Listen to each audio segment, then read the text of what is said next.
Yang kemarin kita mengetahui bersama bahwa vonis terhadap Pak Hasto ya kita tetap hargai, kita tetap hormati, tapi kita bisa melihat bahwa forum pengadilan kemarin itu lebih banyak kepada forum pengadilan yang politik. Ini persoalan politik. Dan Pak Sekjen itu adalah menjadi tahanan politik.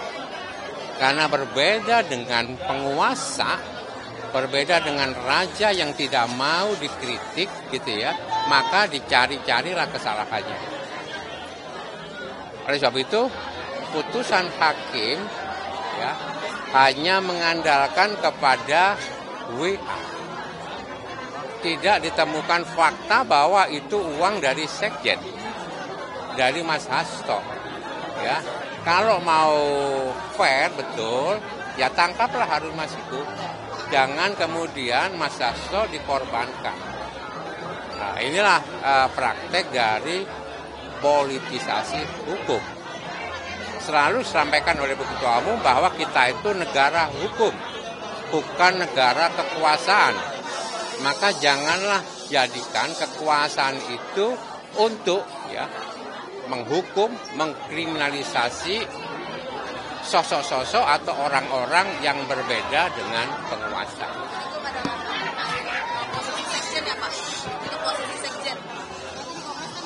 Kalau posisi sekjen nanti kita tunggu di Kongres. Karena posisi Mas Hasto sekarang ini masih sekjen PDI Perjuangan. Pergantian sekjen nanti kita tunggu di Kongres.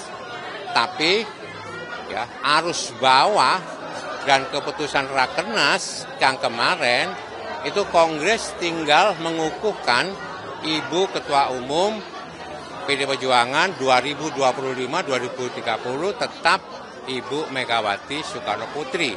Itu adalah suara dari basis. Dan kemudian itu juga rekomendasi internal dari Rakernas. Sehingga kalaupun nanti ada Kongres, itu tinggal pengukuhan saja. Dan pada Ibu Ketua Umum diberikan kewenangan hak prerogatif untuk menyusun kepengurusan DPP PD Perjuangan termasuk Sekretaris Jenderal. Oke? Kemungkinannya bagaimana Mas Jarod? Kemungkinannya Sekjen Hasto Kristianto apakah masih tetap atau bagaimana? Meskipun itu hak prerogatif.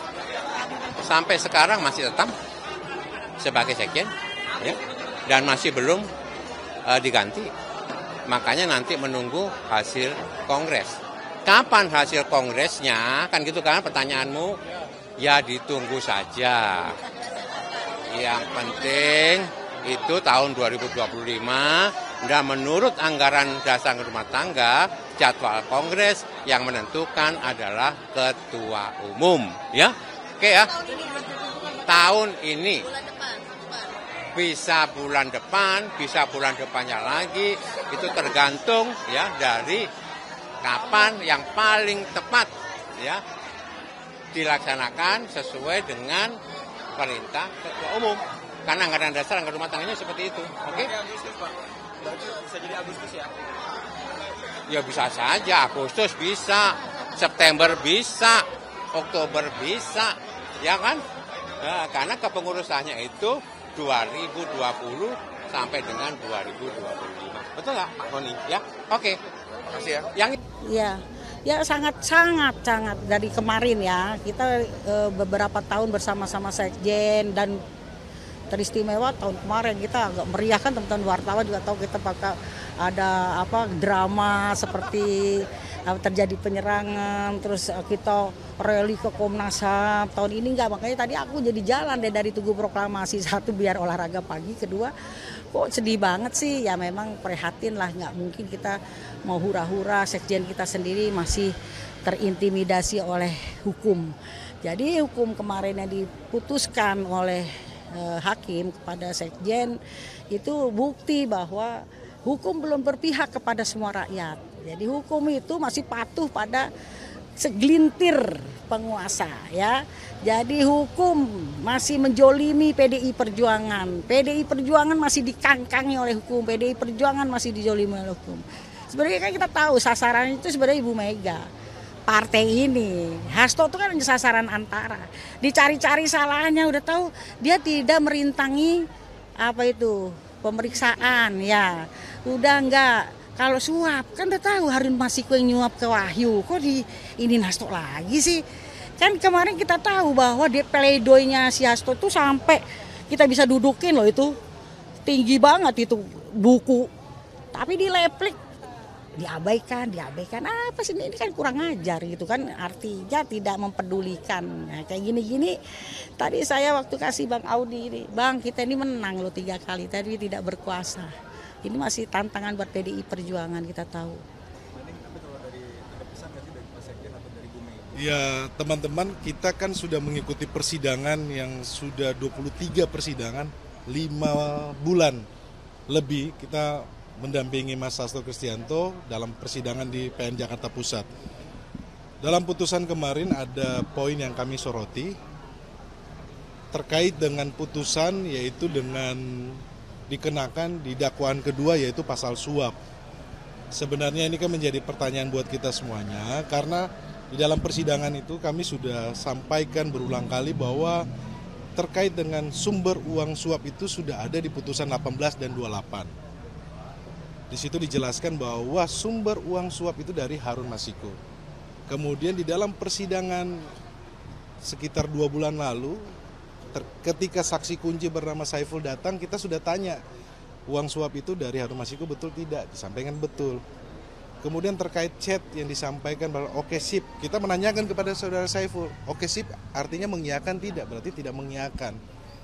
Nah ini menjadi aneh buat kita semuanya karena putusan itu ternyata yang di 21 tidak terbukti malah dikenakan pasal 5. Kan putusan terkait dengan dikenakan pasal 5 ini kan tidak boleh lompat sebenarnya.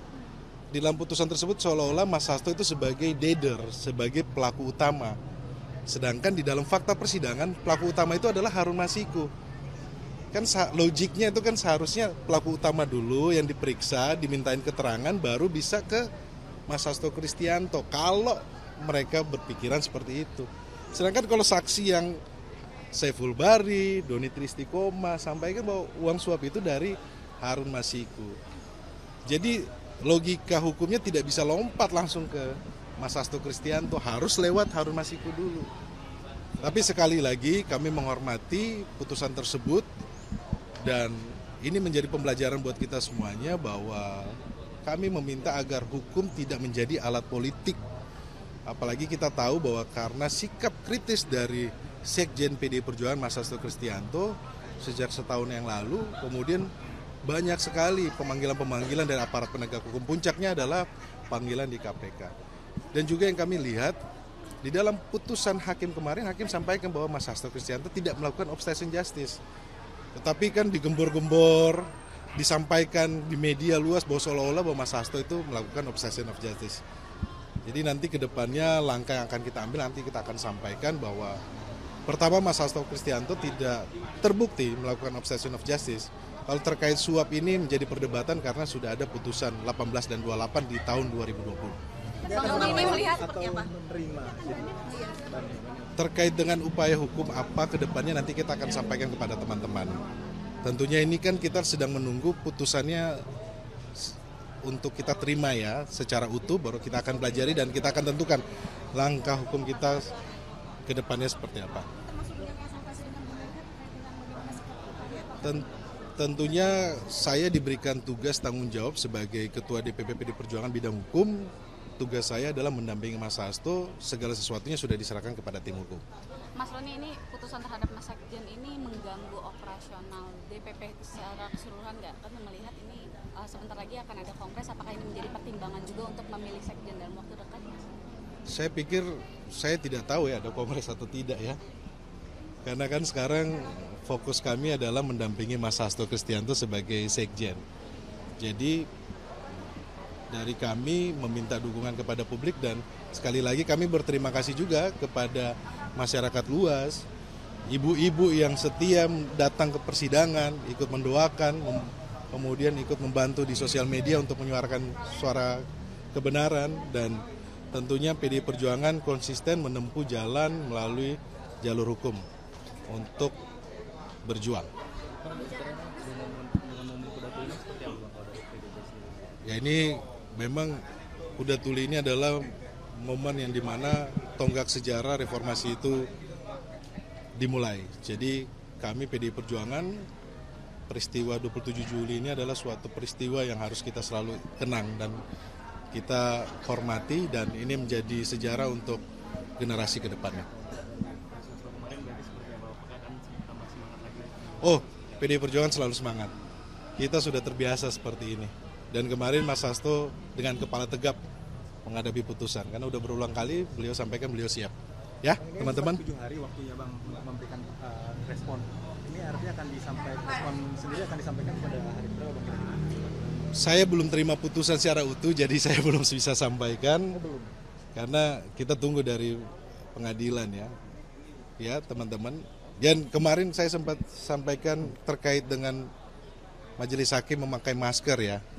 Sebenarnya ini kan autokritik kepada pengadilan, di mana seorang hakim yang kami melihat dari 5 bulan yang lalu, 23 persidangan selalu memakai masker ketua majelis hakimnya. Seharusnya kan hakim sebagai otoritas tertinggi di ruang persidangan tidak usah ragu dan tidak usah takut terhadap tekanan. Harusnya beliau harus terbuka, dan itu ditunjukkan dengan bagaimana tidak harus ragu atau harus sampai memakai masker, karena masker ini kan seolah-olah simbol tidak mau membuka jati dirinya kan. Oke, makasih.